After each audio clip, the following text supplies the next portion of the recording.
नमस्ते बच्चों, जय हिंद, वंदे मातरम। मैं धनपाल देतिया और आपका एक बार फिर से स्वागत है मैजिक मैथ्स के इस छोटे सेशन में जिसका नाम है 4D सीरीज। 4D यानी कि डेली डोज बाय धनपाल देतिया, एक ऐसी सीरीज जिसमें एक इंपॉर्टेंट क्वेश्चन का डेली डोज आपको मिलता है दोपहर को 12 बजे मैजिक मैथ्स ट्रिक्स के यूट्यूब चैनल पर। जो मैं लेके आता हूँ एक इंपॉर्टेंट क्वेश्चन जो कि एग्जाम में बार बार क्वेश्चन आते हैं, कई बार इनके क्वेश्चन आ चुके हैं और बार बार इनके कॉन्सेप्ट पे क्वेश्चन बनते ही बनते हैं। चाहे किसी भी प्रकार का एग्जाम हो, चाहे एसएससी हो, बैंकिंग हो, रेलवे हो या चाहे स्टेट की कोई भी किसी भी परीक्षा का एग्जाम हो, इसमें ये क्वेश्चन आते ही आते हैं। तो जो आज मैं लेके आया हूं आपके लिए प्रायिकता का सवाल है, प्रोबेबिलिटी का, और वो कोइंस बेस्ड है। ठीक है, प्रायिकता में चार प्रकार के क्वेश्चन, प्रोबेबिलिटी में 4 क्वेश्चन बनते हैं आपके, 4 कॉन्सेप्ट के ऊपर क्वेश्चन बनते हैं। बॉल्स के ऊपर बनते हैं, डाइस के ऊपर बनते हैं, उसके बाद आपका कार्ड्स के ऊपर बनते हैं और आपका बॉल्स के ऊपर बनते हैं। तो आज जो क्वेश्चन में लेके आया हूं आपको कोइंस बेस्ड के ऊपर क्वेश्चन लेके आया हूं। आज का सेशन अगर आपने देख लिया तो आपको कॉइन्स में कभी दिक्कत आएगी नहीं। ठीक है, तो सबसे पहले हम समझते हैं कि कॉइन्स का क्या फंडा होता है, कॉइन्स का जो क्वेश्चन होता है वो कैसे काम करता है। तो ये चीज आपने अगर समझ ली तो आपको कॉइन्स में कितने भी सिक्के उछाले जाए कि 1 या 2 या 3 कुछ भी हो, आपको हमेशा समझ में आएगा। तो देखो यहाँ पर मैं एक फंडा बताता हूँ आपको। सबसे पहले एक कॉइन, ठीक है, अगर एक कॉइन उछाला जाता है तो उसके पहलू कितने होते हैं? 2 पहलू, क्योंकि कॉइन के 2 ही पहलू होते हैं, हेड और टेल। ठीक है, तो यहां पर या तो हेड आएगा या टेल आएगा। ठीक है, बात करते हैं हम 2 कॉइन्स की। जब 2 सिक्के उछाले जाते हैं तो क्या होगा? देखो, एक सिक्के के 2 पहलू होते हैं, हेड और टेल, तो 2 तो रहेगा ही रहेगा। लेकिन जब 2 सिक्के उछाले जाएंगे तो ये 2 की पावर बन जाएगी। ठीक है, यानी 2 की पावर 2 यानी कि 4, इसके 4 पहलू बनेंगे। ठीक है, तो 4 पहलू कैसे बनेंगे इसके? देखो, पहले तो दोनों के हेड आ सकते हैं, ठीक है, या फिर पहले का टेल आएगा, हेड पहले का टेल आएगा, बाद वाले का हेड आ जाएगा, फिर पहले वाले का हेड आएगा तो बाद वाले का टेल आ जाएगा। ठीक है, और एक प्रायिकता ये होगी कि दोनों की टेल आ गया। ठीक है, तो ये 4 प्रायिकता बनेगी कब? जब आपके 2 सिक्के उछाले जाएंगे। उसके बाद हम बात करते हैं 3 कॉइन्स की।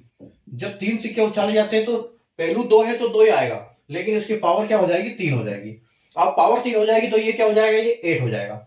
ठीक है, तो इनके पहलू कितने बन जाएंगे? 8। अब इसकी प्रायिकता देखो क्या क्या बनेगी। इनकी प्रायिकता बनेगी या तो तीनों में हेड आएगा, ठीक है, या तो तीनों में हेड आएगा, या फिर 2 में हेड आएगा और 1 में टेल आएगा। ठीक है, या फिर पहले वाले में हेड आएगा, फिर टेल आएगा, फिर हेड आ जाएगा। उसके बाद 1 में टेल आएगा और 2 में हेड आ जाएगा। ठीक है, तो ये तो 4 पॉसिबिलिटी बन गई। अब जो अगली 4 पॉसिबिलिटी बनेगी इसकी जस्ट उल्टा बनेगी। ठीक है, तो यहां पर देखो, आपको एच की जगह पे टी और टी की जगह पे एच लिखना है। तो यहां पर टी और एच। ठीक है, इसका उल्टा टी और एच एच टी, अच्छा डबल हो गया, एच एच एच, ये हाँ एच एच एच है, ये है एच है, तो यहां पर टी आ जाएगा। ठीक है, यहां पर H H H, H T H और टी एच एच, उसके बाद टी टी एच और टी एच टी और एच टी टी। तो ये जो पहलू है ये 8 पहलू है। ठीक है, ये टोटल 8 पहलू बनेंगे किसके? जब 3 सिक्के उछाले जाएंगे। तो अब हमारा क्वेश्चन पे आते हैं। क्वेश्चन क्या बोल रहा है? क्वेश्चन बोल रहा है कि अगर 3 सिक्के एक साथ उछाले जाते हैं, ठीक है, when 3 coins are tossed simultaneously then find the probability of getting at least 1। यहां एटलीस्ट की बात कर रहे हैं। एटलीस्ट यानी कि कम से कम, ज्यादा कितना भी चलेगा, एक तो चाहिए। ठीक है, तो 3 कॉइन्स उछाले जाएंगे तो कितनी पॉसिबिलिटी है कि उसमें कम से कम एक हेड आए। ठीक है, तो हमको ये देखना है कि इन 8 में अगर एक भी हेड है तो वो हमारे काम का है। तो यहाँ तीनों, ये भी हमारे काम का है, ये भी है, ये भी है, ये भी है। ये देखो यहाँ पर तीनों टेल है, यहाँ पर हमारा, ये हमारे काम का नहीं है, सिर्फ एक काम का हमारा नहीं है, ये यानी कि 8 में से 7 हमारे काम के हैं। तो हमारा आंसर क्या आएगा? क्योंकि टोटल पॉसिबिलिटी बनेगी 8, तो नीचे तो 8 आएगा डिनोमिनेटर में। ठीक है, और ऊपर कितना आएगा? ये एक हमारा काम का नहीं है, यानी कि 7 हमारे काम का है। ठीक है, अब ध्यान रखने वाली बात है कि ऑप्शन जब आपको दिखता है क्वेश्चन में, जब ऑप्शन आपको आएगा तो ऑप्शन वो किस फॉर्म में है? फ्रैक्शन के फॉर्म में है कि वो इसमें है, फ्रैक्शन में है, चाहे वो परसेंटेज में है, चाहे रेशियो में है। तो ये अगर बात करें हम तो ये है फ्रैक्शन। ठीक है, ये है फ्रैक्शन।